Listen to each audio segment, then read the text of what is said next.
नमस्कार दोस्तों, एक बार फिर आपके सामने कुछ ज्ञान की बातें लेके आया हूं और उम्मीद करता हूं कि आप पूरा विवेक लगा के इन बातों को समझोगे और सत्य और असत्य का निर्णय स्वयं करोगे। तो दोस्तों, सबसे पहले मैं आपको बताना चाहूंगा कि कुछ लोग आजकल भोली जनता को मूर्ख बनाने में लगे हैं और तरह तरह के शब्द खोज के लाते हैं जो आपने पहले कभी सोचे भी नहीं, कभी सुने भी नहीं, ताकि वो आपका ध्यान आकर्षित कर सकें और खुद को आपसे कुछ ऊंचा दिखा सके लेवल में, कि देखो मैं जो बता रहा हूं वो आज तक किसी ने नहीं सुना, किसी ने नहीं कहा। तो इस तरह के लोग आपको बहुत मिलेंगे दोस्तों, लेकिन घबराने वाली बात नहीं है। जो मेरी तरह के जो लोग हैं वो भी आपको मार्गदर्शन करने के लिए तत्पर हैं। आप फिक्र मत करो, जितना ताकतवर शैतान है उससे कितना ही बड़ा ताकतवर हमारा परमात्मा है। आप बिल्कुल फिक्र ना करें, बस आप विवेक की तलवारें निकाल के रखें। दुश्मन बहुत शातिर है, आएगा आपको फंसाने, लेकिन आपने विवेक की तलवार से उसको वहीं धराशायी कर देना है। तो दोस्तों, आज जो मैं आपको विवेक देने जा रहा हूं वो क्या है?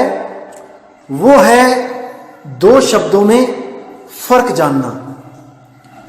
जैसे निर्विचार और विचार। अब इन दोनों में क्या फर्क है? विचार जो है वो आते हैं जाते हैं, और जो निर्विचार है वो मतलब कि कोई विचार का ना आना। तो दोस्तों, जितना खतरनाक विचार का आना है उतना ही खतरनाक विचार का ना आना भी है। कैसे? जैसे विचार करना, जैसे हम विचार करते हैं तो ये एक क्रिया हो जाती है कि आप कुछ कर रहे हो, और विचार ना करना दोस्तों ये भी एक क्रिया होती है कि आप अपने ऊपर कंट्रोल कर रहे हो कि कोई विचार ना आए। आप कर रहे हो कंट्रोल। इसी तरह ध्यान और अध्यान। ध्यान होता है दोस्तों जब आप किसी पर ध्यान करते हो, कोई भी चीज पे आप ध्यान करते हो तो उसको ध्यान कहा जाता है। और अध्यान होता है अपने आप को किसी भी चीज पर ध्यान करने से रोकना। यह भी एक क्रिया है। ये दोनों विपरीत अर्थक हैं। लेकिन अगर आपको कोई इन दो शब्दों से मूर्ख बनाना चाहता है कि ध्यान करना मूर्खता है, अज्ञानता है, आप अध्यान में जाओ, आप अध्यान प्राप्त करो, तो आप कर्मों के बंधन से बच गए। ऐसा नहीं है दोस्तों, अध्यान भी एक क्रिया है। ध्यान ना करने को अज्ञान कहते हैं, अध्यान कहते हैं। जैसे कुछ करना भी एक क्रिया है और कुछ ना करना भी एक क्रिया है, लेकिन हमें लगता है कुछ ना करना ये कोई क्रिया नहीं है। बिल्कुल गलत है। जैसे आप किसी को पूछोगे व्हाट आर यू डूइंग, तो अगर वो पढ़ रहा होगा वो कहेगा आई एम रीडिंग, मैं पढ़ रहा हूं। अगर वो कुछ नहीं कर रहा होगा तो वो क्या कहेगा? I am doing nothing. अब डूइंग लग गया यहां पे, आई एम डूइंग, मैं कर रहा हूं क्या? नथिंग, कुछ नहीं। तो कहने का मतलब ध्यान और अध्यान दोनों क्रिया हैं। विचारों का आना, विचार करना और विचार ना करना, ये दोनों ही क्रिया हैं। तो अगर कोई कहे कि आपको विचार और निर्विचार दोनों से परे ले जाऊंगा, तो ये उसकी मूर्खता है। कोई कहे आपको ध्यान से परे अध्यान में ले जाऊंगा, तो वो उसकी मूर्खता है। ये दोनों ही क्रियाएं हैं। असल में दोस्तों, कुछ करना और कुछ ना करना ये दोनों ही गलत हैं। अगर कुछ करना वो गलत कर रहे हो तो कुछ गलत करना ये भी गलत है, और कुछ ना करना ये भी गलत है। असल में सही क्या है? कुछ सही करना ही सही है। आप लोग को यह बताया जाएगा कई स्वयंभू आत्मज्ञानियों द्वारा कि कुछ करना ही तो बंधन है, कुछ करना ही तो बंधन है, कुछ नहीं करना है। दोस्तों समझना इस बात को, कुछ करना बंधन है, लेकिन अगर वो किया गया कर्म, किया गया ध्यान गलत है, तो अगर वो सही तरीका अपनाया आपने कुछ करने का, तो वो गलत नहीं है। फिर से सुनना है दोस्तों, कुछ करना भी गलत है अगर वो गलत ही किया जाए तो, और कुछ ना करना उससे भी ज्यादा गलत है, क्योंकि कुछ नहीं करोगे तो जहां पे हो वहीं रह जाओगे, आपकी उन्नति कैसे होगी।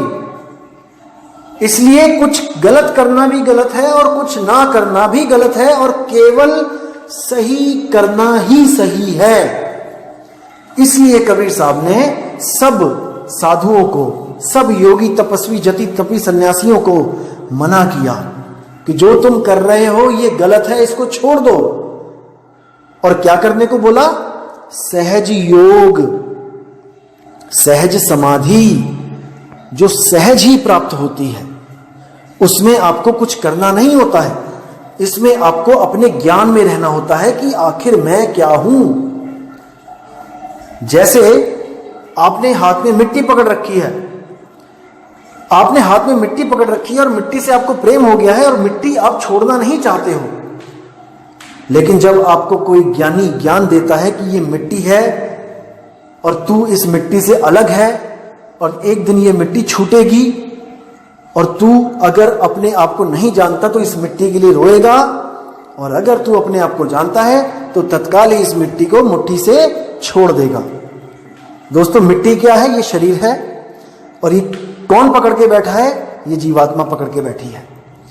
इसी मिट्टी के लिए ये रो रही है, सारी उम्र पैसा बचाती है, 100-100 रुपए करके, 500-500 रुपए करके लाखों का अकाउंट बनाती है, बैंक बैलेंस बनाती है, और डॉक्टर एक बार कहता है कि आपको कैंसर है और 20 लाख रुपए लगेंगे, 50 लाख रुपए लगेंगे, ये सारी कमाई एक पल में देने को तैयार हो जाती है इसी मिट्टी के लिए, इस शरीर के लिए। तो दोस्तों, ज्ञान क्या कहता है कबीर साहब का कि तुम शरीर नहीं हो, तुम मन नहीं हो, तुमने अपने आप को शरीर और मन समझ लिया है गलती से। तुम इस गलती को सुधार करो, एक गुरु के पास जाओ जिसके पास 2 अक्षर का भेद हो, वो तुम्हारा एक अक्षर यानी कि तुम्हारे ये 52 अक्षर और इससे पैदा होने वाले ये मन और माया और ये 5 तत्वों का शरीर, इसको वो छुड़वा देगा। कहने का मतलब आपको अलग कर देगा, आपको मन से उसी वक्त अलग कर देगा और आपको आत्मज्ञान पल में करा देगा। अगर आप विवेकी हो तो, अगर आप उस ज्ञान को समझने लायक हो तो आप एक पल में समझ जाओगे कि आप कैसे शरीर से अलग हो। और जैसे ही आपका ये शरीर छूटेगा, आपने मुट्ठी खोल देनी है। आप जहां पे हो आप वहीं रहोगे, लेकिन आपकी मुट्ठी खुलते ही वो सारी मिट्टी जमीन पे गिर जाएगी। इसी तरह जब मौत आएगी तो आपका शरीर मिट्टी की तरह गिर जाएगा, लेकिन आप जहां पर हो आप वहीं रहोगे, ना कहीं गया ना आया, ना कहीं जाना ना कहीं आना, आपे में आप समाना। दोस्तों, ज्ञान गूढ़ा है, लेकिन आपको समझना पड़ेगा। किसी ब्रह्मलोक, सतलोक, अलखलोक, आगामी लोक में नहीं जाओगे आप स्वयं में स्थित हो जाओगे। आप जहां पे हो आप वहीं रहोगे, लेकिन आपका पिंड मन माया से छूट जाएगा। आपको दोस्तों मैं एक उदाहरण समझाता हूं, अगर इस उदाहरण को अच्छी तरह समझ लोगे तो आपके काफी कंसेप्ट क्लियर हो जाएंगे। जैसे आत्मा अडोल है, आत्मा चलती नहीं है, आत्मा कभी इधर से उधर नहीं जाती, वो सब भी क्लियर हो जाएंगे, सारे कंसेप्ट जितने भी हैं। तो क्या उदाहरण दे रहा हूं मैं आपको, अच्छी तरह समझना है। जैसे आप छत पे खड़े हैं और आप पतंग उड़ा रहे हैं। अब आपके पास 2 चीजें हैं, एक तो है डोर और एक है पतंग। दोस्तों, आप पतंग को आसमान में चढ़ा रहे हो, खूब ऊंची चढ़ा दी आपने। अब वो पतंग आसमान में कभी इधर से उधर जा रही है, कभी उधर से इधर जा रही है। किसके सहारे? डोर के सहारे। और वो डोर किसके हाथों में है? वो है आपके हाथों में। आप नहीं चल रहे हो, आप एक जगह खड़े होकर पतंग उड़ा रहे हो, लेकिन डोर और पतंग ये पूरे आसमान में कभी इधर से उधर जा रही है, कभी उधर से इधर जा रही है, कभी ये आपस में 2 पतंगे लड़ रही हैं। और जो बंदा दूसरी पतंग का मालिक है वो भी छत पे खड़ा है, कहीं जा नहीं रहा है, वो भी अचल है, अडोल है। तो जो पतंग है वो क्या है? वो है हमारा शरीर, जो हमें दिखाई दे रहा है। कोई काली पतंग है, कोई पीली पतंग है, कोई हरी पतंग है। इसी तरह कोई बड़ा शरीर है, कोई छोटा शरीर है, कोई काला शरीर है, कोई गोरा शरीर है। और डोर क्या है? ये है मन। अब ये डोर के भी दो रूप हैं। एक जो आपके हाथों में है, जो आपको दिख रही है, और यही डोर आगे जाती जाती जाती जाती जाती खुली आंखों से नहीं दिखती है। जब पतंग बहुत ऊंची चली जाती है तो डोर नहीं दिखाई देती, लेकिन पतंग दिख रही होती है। अब ये डोर के दो रूप हैं। एक जो दूर वाली डोर देख रहे हैं, जिनको वो डोर नहीं दिखाई दे रही, वो कहते हैं कि हमें केवल शरीर दिख सकता है, मन नहीं दिख सकता। ध्यान देना दोस्तों, जो डोर पतंग के बिल्कुल पास है, जो बहुत दूर जा चुकी है, वो आपको नहीं दिखाई देगी। तो वो लोग सोचते हैं कि डोर नहीं दिख रही है, यानी कि मन को कोई नहीं देख सकता। लेकिन जो लोग ध्यान से देखते हैं कि पतंग के साथ धीरे धीरे धीरे पास आते जाते हैं, और वहां पर उनको डोर सच में दिखाई देने लग जाती है, और आती आती वो अपने हाथों में आ जाती है। वो लोग कौन है जो डोर को देख सकते हैं? जो इस मन को देख लेते हैं, ध्यान लगा के, तपस्या करके, कंसंट्रेशन करके, वो ध्यान से देख लेते हैं कि मन का भी कोई स्वरूप है, जो ज्योति स्वरूप है।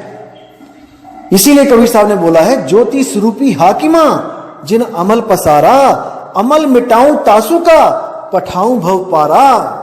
कहे कबीर अमर कर राखूं, जो निज होए हमारा। तो मन क्लियर हो गया और तन क्लियर हो गया। अब जो अडोल आत्मा है वो क्या है? वो है आप। आप एक ही जगह पे खड़े हो, आपके द्वारा ही मन भाग रहा है, और आपके द्वारा ही पतंग भाग रही है, तन भाग रहा है। लेकिन आप इतना उलझ गए हो, आपने इतना ज्यादा ध्यान लगा दिया उसमें कि घर में पिताजी आवाजें मार रहे हैं, अरे आजा नीचे, छत से आजा, खाना खा ले, पानी पी ले। लेकिन आपने सारा ध्यान उस डोर और पतंग में लगा रखा है। अपनी हस्ती को तुम भूल गए हो। पतंगों की डोर लड़ा रहे हो, पतंगे में आपस में लड़ रही हैं, किसी की कट जाती है, वो उठा के एक नई पतंग चढ़ा देता है आसमान पे। यानी कि एक शरीर छूटा, साथ ही साथ अगला शरीर तैयार। यही बंधन है दोस्तों। तो क्या करना है? अगर पतंग कट जाती है तब भी पीछा नहीं छूटता, क्योंकि डोर है आपके पास। डोर होगी तो बच्चे फिर जिद करेंगे कि नहीं, नई पतंग लेके आनी है। या फिर 10-15 पतंग अगर छत पे रखी हो उन्होंने, तो वो एक कटने के साथ साथ ही दूसरी चढ़ा देते हैं। दोस्तों, मुक्ति कभी नहीं मिलेगी। शरीर छोड़ने से मुक्ति कभी नहीं मिलती। मुक्ति कब मिलेगी? जब आपके हाथ से डोर पतंग समेत छूट जाएगी। आपने देखा होगा, कई बच्चे पतंग उड़ाते हैं और उनके हाथ से गलती से छूट जाती है, तो पछताने के सिवा उनके पास दूसरी कोई ऑप्शन नहीं होती। या तो दुकान पे जाएं, नई डोर लेके आएं, या फिर चुपचाप घर में जाके बैठ जाएं। ये जस्ट उदाहरण दे रहा हूं मैं आपको। मुक्ति कब मिलेगी? जब डोर और पतंग दोनों आपसे हमेशा के लिए छूट जाएंगी। डोर यानी मन, पतंग यानी तन। और अगर कोई कहे कि आप ही मन हो, आप ही परम चेतन हो, वही मन है, उससे बड़ा कोई मूर्ख नहीं है।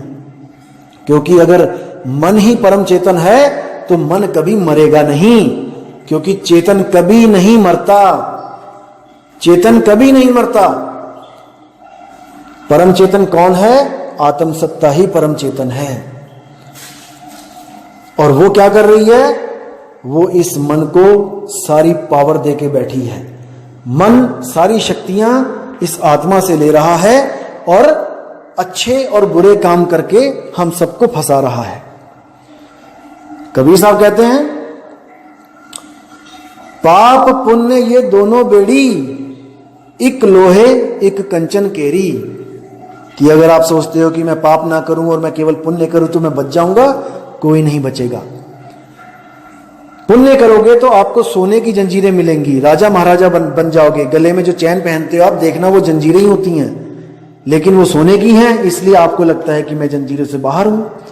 वही जब लोहे की बन जाती हैं पाप कर्म करके, तो आपको लगता है कि मुझे जेल में डाल दिया गया है और मुझे लोहे की जंजीरें डाल दी गई हैं। तो दोनों ही गलत हैं। मैं ये नहीं कह रहा कि आप पुण्य करना ही छोड़ दो। पुण्य करने का क्या मतलब होता है? मन में भाव नहीं आना चाहिए। अगर आप किसी को खाना खिला रहे हो तो आप खिलाओ, लेकिन ये सोच के मत खिलाओ कि मुझे इसका फल मिले भगवान, मैं इतने लोगों को खाना खिला रहा हूं, मुझे इसका पुण्य मिले। नहीं चाहिए पुण्य। अगर ये भाव आपका मन में रहेगा तो उस पुण्य को प्राप्त करने के लिए आपको किसी ना किसी शरीर में जाना पड़ेगा, चाहे बैकुंठ जाओ चाहे यहां वापस आओ, आपको वो पुण्य प्राप्त होगा। तो आपने क्या करना है? एक हाथ में देना है और दूसरे को पता ना लगे, ऐसा दान करना है। एक हाथ से दिया और दूसरे हाथ को पता ना लगे, यानी आपने उस चीज को कभी एक्सपोज नहीं करना है कि मैंने कितना दान दिया, किसको दिया, और आपने कोई दुआ भी नहीं मांगनी है। आपको कोई भूखा बंदा मिलता है, आप उसको खिला दो, लेकिन यह देख लेना कि वो खा कमा सकता है कि नहीं।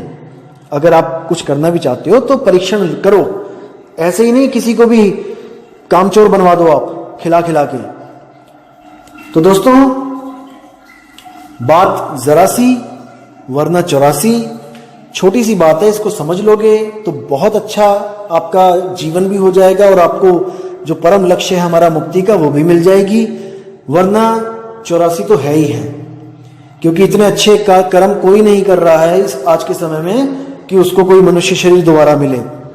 मनुष्य शरीर मिलने का एक ही रास्ता होता है, जब आप सच्चे गुरु की शरण में आ जाते हो। तो भक्ति बीज पलटे नहीं, जुग जाए अनंत, धनी निर्धन हो सके पर रहे संत का संत। कभी गरीबी और कभी अमीरी तो आपको दिख सकती है कर्मों के अनुसार, लेकिन आप रहोगे संत के संत, यानी कि आप भक्ति मार्ग से गिर नहीं सकते। ये गारंटेड है दोस्तों, क्योंकि भक्ति मार्ग बहुत ऊंचा मार्ग है। ये आपके विवेक को जगा देता है और आप इतने आपके उच्च विचार हो जाते हैं कि आप गलत जून में प्रवेश कर ही नहीं सकते। जैसे आपने देखा होगा, जो डॉक्टर है, जो इंजीनियर है, वो उस ढाबे पे बैठ के खाना नहीं खाता सड़क के किनारे जिस पे रिक्शे वाले बैठ के खाना खा रहे हैं, या फिर और कोई भिखारी या गरीब बंदे बैठ के खाना खा रहे हैं। एक डॉक्टर, एक इंजीनियर वहां नहीं बैठ सकता। ईगो नहीं, उसके संस्कार ऐसे हो गए हैं कि वो उस जगह को एक्सेप्ट कर ही नहीं सकते।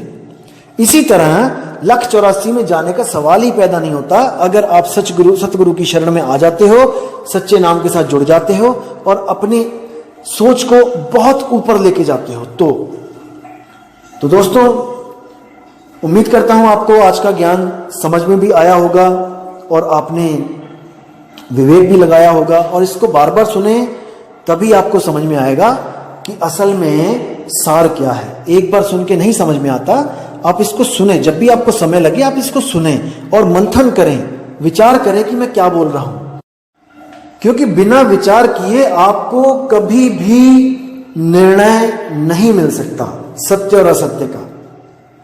दोस्तों, विचार करने की जो शक्ति है केवल इंसान जन्म में मिली है, और ये केवल एक जन्म मिला है। अगर इसमें विचार नहीं किया तो क्या कुत्ते बिल्ली हाथी घोड़ा बन के विचार करोगे? क्या विचार करोगे उस वक्त? अभी दिमाग के घोड़े दौड़ाओ, जितने दौड़ा सकते हो, जितना खोज सकते हो अभी खोजो। ये आखिरी चांस है, इसके बाद मौका नहीं मिलेगा दोस्तों। तो अब मैं आपसे विदा चाहूंगा और प्रार्थना करूंगा मालिक से कि आप सबकी जिंदगी खुशहाल रहे और आपको आध्यात्मिक प्रगति हो। आप हमेशा उच्च विचारों के बने रहें और विवेक के द्वारा सत्य असत्य का निर्णय करते रहें। साहिब बंदगी, सतनाम। जय गुरु बंदी छोड़ कबीर साहब, जय गुरु बंदी छोड़ मदन साहिब, जय गुरु बंदी छोड़ वैराग साहिब जी की सदा ही जय हो। साहिब बंदगी।